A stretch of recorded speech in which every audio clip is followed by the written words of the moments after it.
Namaskar. Hello and welcome to Sunset TV. I'm Tina Jha. You're watching Perspective. A safe and a secure world is a shared responsibility. When threats like terrorism, drug trafficking, corruption, and organized crime are global, the response to them cannot just be local. It's high time the world comes together to defeat these threats. That was Prime Minister Narendra Modi's emphasis at the 90th Interpol General Assembly, which is currently underway in New Delhi. The General Assembly is Interpol's supreme governing body and meets once a year to take key decisions related to its functioning. The annual meeting is taking place in India after a gap of about 25 years. It's being attended by delegates from 195 Interpol member countries, comprising ministers, police chiefs of countries, also heads of national central bureaus and senior police officers. The agenda of the meeting this year, the challenges before Interpol and the need for international cooperation on threats that are not local but global.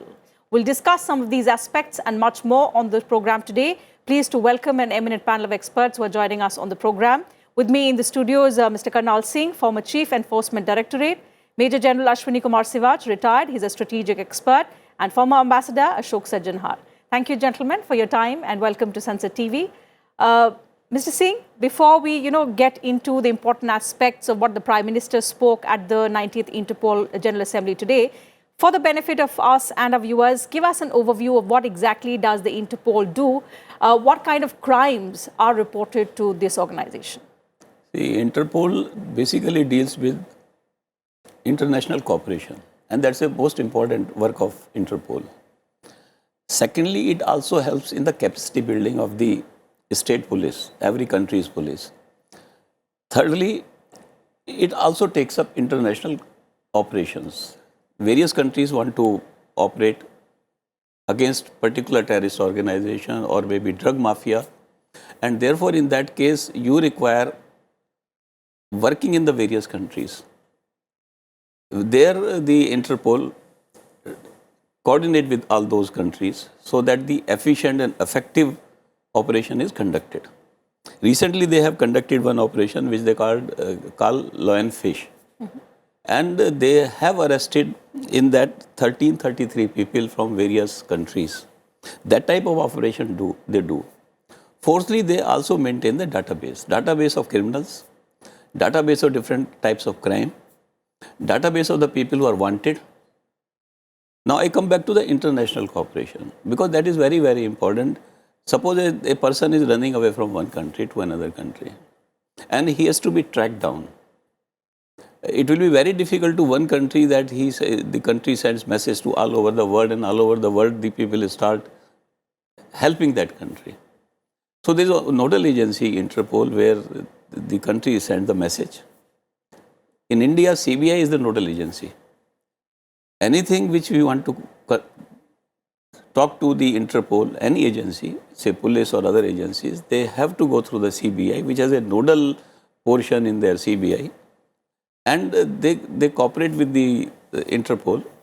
They send the message to the Interpol, and Interpol then sends message to all over the world. There are blue collar notice, there are red collar notices. Through that, they are able to get the person. So it plays a very important role for international cooperation. Okay, General Sivaj, it comes at a time when globally we are seeing geopolitical tensions at an all-time high, and it is leading to one crisis after the other. The world has never been as divided as before, with India, of course, consistently maintaining an independent stance all this while. But the fact that there are threats, global threats, which are impacting India in a major way and about which the Prime Minister spoke as well while addressing this important event, what, according to you, are some of the threats which the world needs to immediately come together and address? No doubt. See, Tina, there are 3-4 issues which has to be, the whole world has to concentrate. One is the cyber crime. Second is the terrorism. Third thing is basically drug trafficking. And fourth is this child abuse and pornography which is there. Until unless you do not have a universal response to it, it cannot be defeated.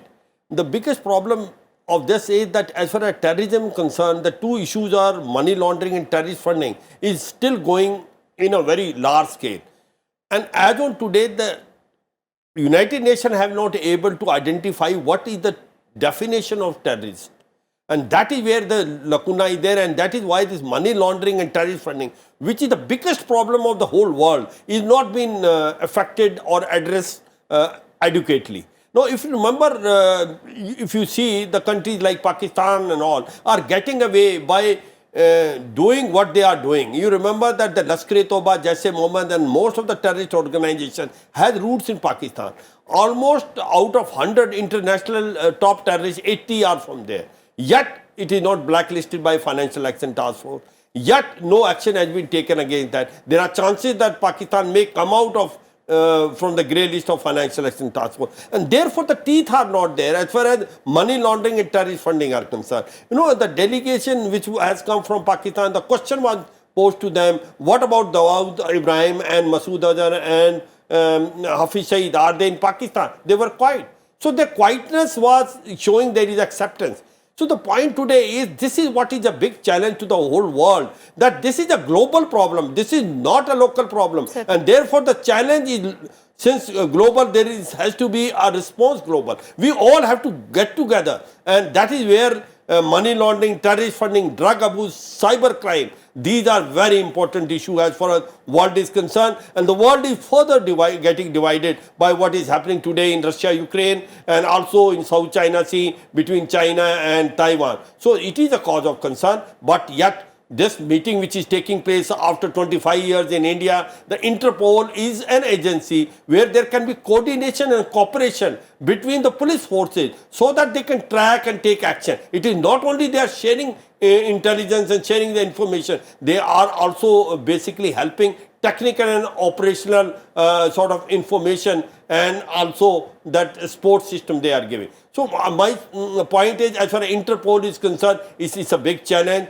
They must learn it. They must go after this cyber crime and also the money laundering and terrorist funding. What is the way to go about it is something that I'll come back in just a bit. Let me go across to Ambassador Sajjan Nahar, who's also joining us virtually.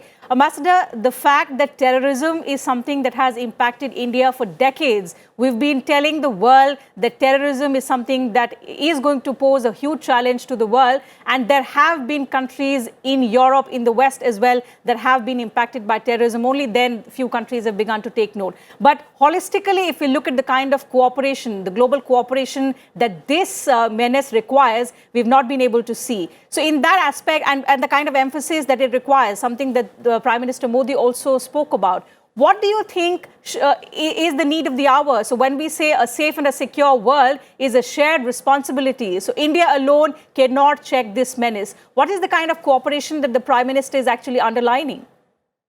Yeah, thank you very much, Tina. I think there are very many processes that the world needs to work on in parallel. You see, the problems that you have mentioned as far as, let's say, what India has suffered and continues to be afflicted with, Yes. Cross-border terrorism. And, whenever there are meetings, whenever there are high-level visits, this issue of cross-border terrorism is always flagged by us wherever the Prime Minister goes, the External Affairs Minister, the Home Minister.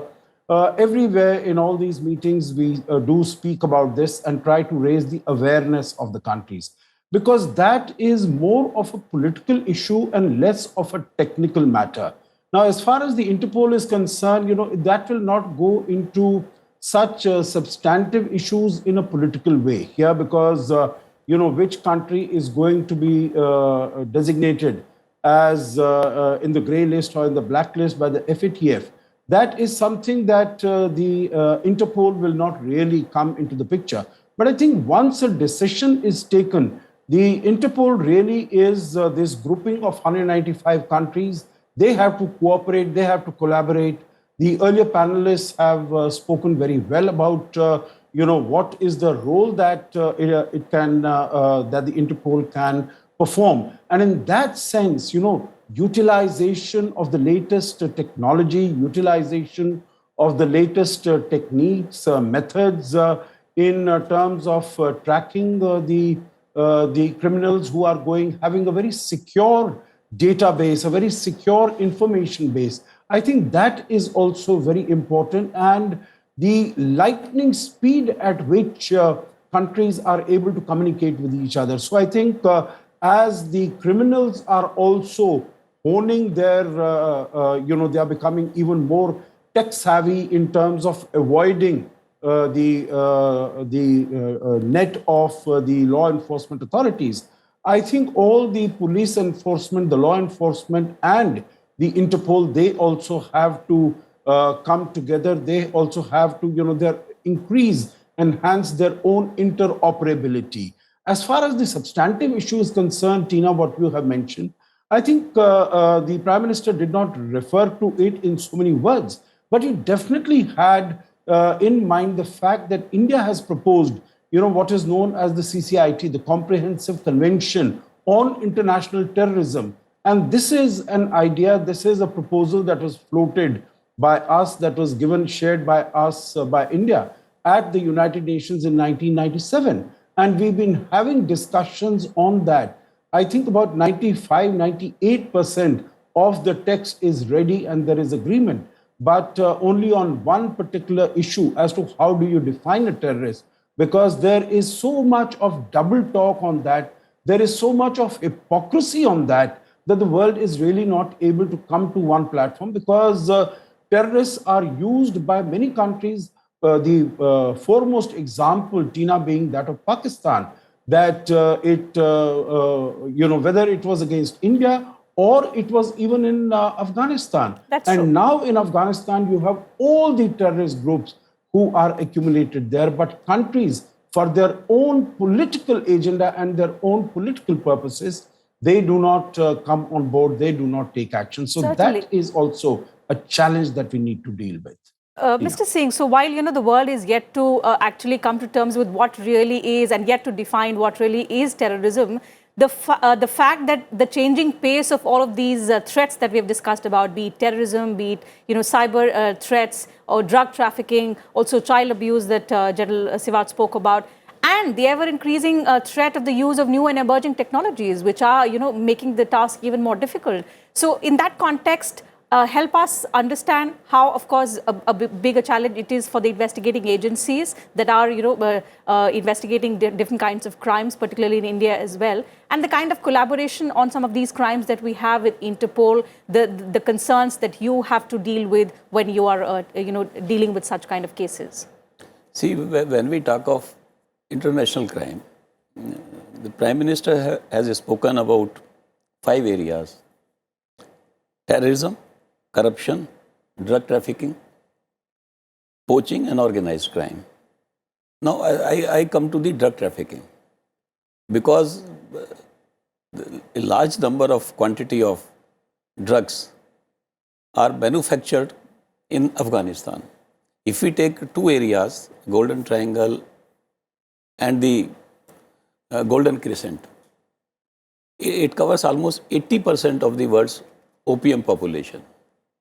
Now, who are the beneficiaries if we take in Afghanistan? Beneficiaries are Taliban, Haqqani Network, and the Al-Qaeda. That's one beneficiary who are cultivating opium. Then there are factories at the border of India and Afghanistan, which are managed by ISI, the Pakistan Secret Services Organization, the terrorist organizations, and Lashkar-e-Toiba, Jaish-e-Mohammed, Hizbul Mujahideen, all these terrorist organizations which are operating in India, they are also part of the drug racket. Now, this drug goes through India or through Iran or other countries to the Western countries. Now, if we see the rate, in India, if suppose 1 kg is 15 lakh, in Western countries, 1 kg would be around 7-8 crore. That's a margin. So, these terrorist organizations are earning the huge benefits out of the drug trafficking. And therefore, first area of the concern is how to handle this drug trafficking. And therefore, in that area, not only the Interpol is required to help the countries, because what we do with the Interpol is basically we send them the request for nabbing the people. Sometimes we request them that we want to conduct operations, but that depends upon the other countries also, whether they want to cooperate or not. So that is the area of concern which PM has also spoken. Now, when these terrorist organizations are operating, there are 3 agencies, world agencies, apart from other main agencies, I would say. The The United Nations Security Council, that is one. Financial Action Task Force is 2, and the Interpol is 3. Out of these, I found that, because I have attended FATF meetings also, I found that FATF is very effective. And it does with the mutual evaluation. What is happening in those countries, laws have been made, how effective those laws are there. The directions issued by the Security Council, have they been implemented or not? And that is how the Pakistan came into the grey list.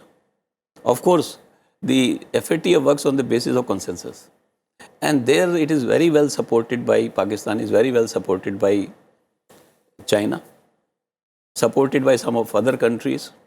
And even 2-3 countries, if they support Pakistan, they get advantage of this. I think that's India's main concern, General Siraj, because all of these international issues on which we get cooperation from the other members, it's China at every multilateral forum which will be siding with Pakistan. And even now, you know, the concern, and just yesterday we were discussing with another panel of experts on how the emergence of a stronger Xi Jinping in China, because he is headed for a 3rd term, maybe president for a lifetime, how dangerous a trend it is for India, because perhaps it is going to continue to use Pakistan, against China, against India, I beg your pardon, on multiple of these fora, and that enhances our challenge. So in the times to come, how do you see that aspect as well? Of course, there's no doubt about it. Xi Jinping is going to come for 3rd term and he's going to be a president for the lifetime. There is no doubt, because it is already well orchestrated by him. And it is a challenge for India for 2-3 reasons. One is obviously, as far as Pakistan is concerned, it is aided and supported by China. It has become an extended state of China. It has got $62 billion China-Pakistan economic corridor. It is a flagship project of Belt Road Initiative. It is very crucial both for China and for Pakistan. And as far as China is concerned, it uses Pakistan as a proxy to keep India under check. You know, this cross-border terrorism is keeping India busy every time. Lashkar-e-Toba, Jaish-e-Mohammed, 10,000 terrorists which were fighting in Afghanistan against American as well as Afghan forces. Now they are all sitting in Pakistan-occupied Kashmir, and they are equipped with M16 and M4 rifles, which were about $50 to $60 billion weapons which were left behind by the Americans. So this is the crunch point we have to understand. And the issue which is coming is that why can't you stop this drug trafficking? Now, drugs, when they are aided and supported by state itself. The ISI is basically a state, or you can say a proxy of Pakistan. They are the one which are supporting from Afghanistan, and thereafter they are then sending all around the world. So this is the biggest problem. I fully agree that China will make full use of Pakistan to harm India's interest. And at the same time, the point which you said, how China is going to be a threat to us, obviously the threat is looming large as far as our northern borders are concerned. From Ladakh to Arunachal Pradesh, the way the China is improving its infrastructure and capacity building is a cause of concern to us. It has made roads, it has made bridges, it has made railway line, it has made it 2,000 villages very close to the line of actual control. These are not villages but defended localities. And at the same time, it has upgraded its all airfields very close to the border. So having said so, as far as China is concerned, it's a big threat to us. And the only way out is that if we have to handle China, we know that Russia is a good friend of it, but you can't depend on Russia in the way the things are moving now. We are the part of Quad, and that is the where the balancing factor has to be there. So as far as India is concerned, India has to play its own game as far as from Ladakh to Arunachal Pradesh is concerned. No doubt about it. We are well prepared for that. But when it comes to South China Sea and Indo-Pacific, I think the Quad is the solution as far as the China is concerned. That's right, General Siraj. But, you know, Ambassador, the larger question here and the concern that India has for long been raising at the international forum is that each of these global institutions are celebrating landmark journeys, significant milestone in terms of the journey that they have covered so far. So, for example, the Interpol next year will be celebrating its 100th anniversary. Same with the other multilateral institutions, where some of these countries will continue to enjoy dominance. They are not inclusive. They are not, reflecting the aspirations of the 21st century. And until that kind of change happens, until those kind of reforms take place at these multilateral institutions, they are going to be redundant. They're not going to be as relevant as they should be. No, you're very right, Tina. I think that is the nub of the issue. You've got it really, you've got the pulse that, we repose our faith in multilateralism. But unfortunately, this multilateralism is of a time that prevailed immediately after the Second World War. And at that time, even if we look either at the United Nations or we look at some of its technical agencies, we find that it reflected the realities of that time. The realities after 75 years, 77 years today are very different. They are very changed.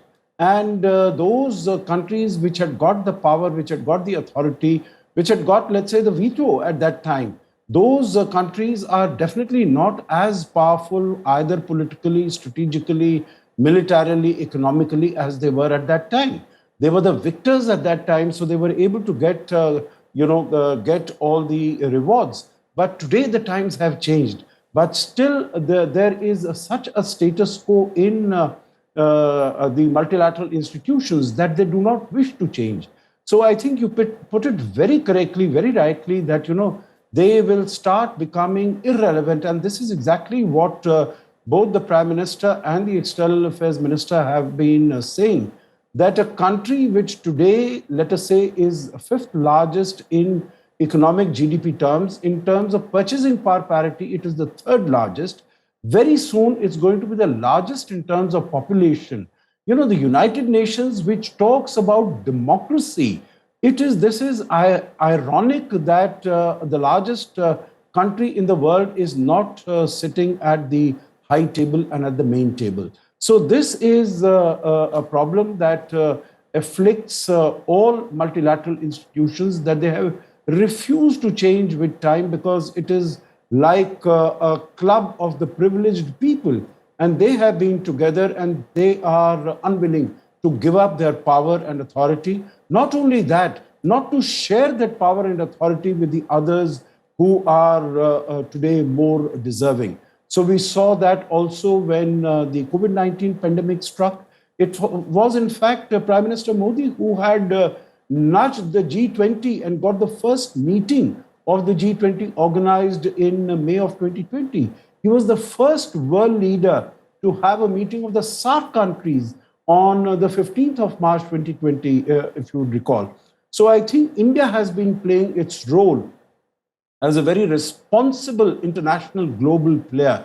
And that is why when we look around and the countries today find, this is what the managing director of IMF, Kristalina Georgieva, she said that in this otherwise dark, glooming horizon, India is the only hope, India is the only green place where there is confidence. So India today is really emerged as a beacon of hope. That's right, Ambassador. And as and India that not just highlights choice. the problem, but also focuses on the solution, Mr. Singh. And coming back to the core issue that we started our discussion on, Interpol. So it may be the biggest repository of information today, but the fact that it is not able to do anything about state-sponsored terrorism, about other global threats like drug trafficking, like poaching, and all of these aspects that we've discussed earlier on in the program. So going forth, because this General Assembly meeting, which happens every year, the objective also is to set the roadmap for the next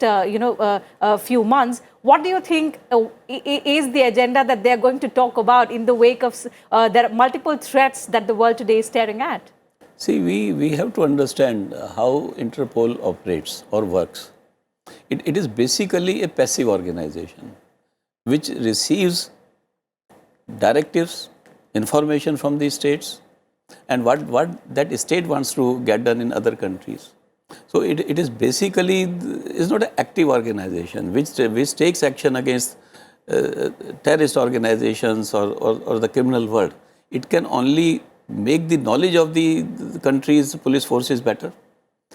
If those countries are ready to cooperate, it can operate with the help of those countries, or it just help in international cooperations. So it will be not so effective in handling the terrorism, because it itself doesn't take any action. Unless Interpol is able to change its working model, It needs more teeth. it needs more teeth. It has to change its working model. Rather than being passive, it has to come to the active. It has to start taking actions based on the information which it gets from the other, based on its database. But that mandate is still not there. Absolutely. And I think that's when the Prime Minister says that when good forces cooperate, it is difficult for the bad forces to operate. When that will happen, when those kind of changes will happen, is something that India has been waiting for at all of these global institutions, which may be celebrating milestone journeys for themselves, but how relevant they are in that context, in reflecting the 21st century reality, is something that India has been asking. So that having been said, I'll have to wind up the program. Thank you once again to all my guests for joining me on this edition of Perspective today, sharing your thoughts with us and our viewers. Absolute pleasure to have three of you on the program today. So thank you, viewers, for your time as well. That's it from us on the program today. I'll see you same time tomorrow. You take good care of yourselves. Keep watching Sunset.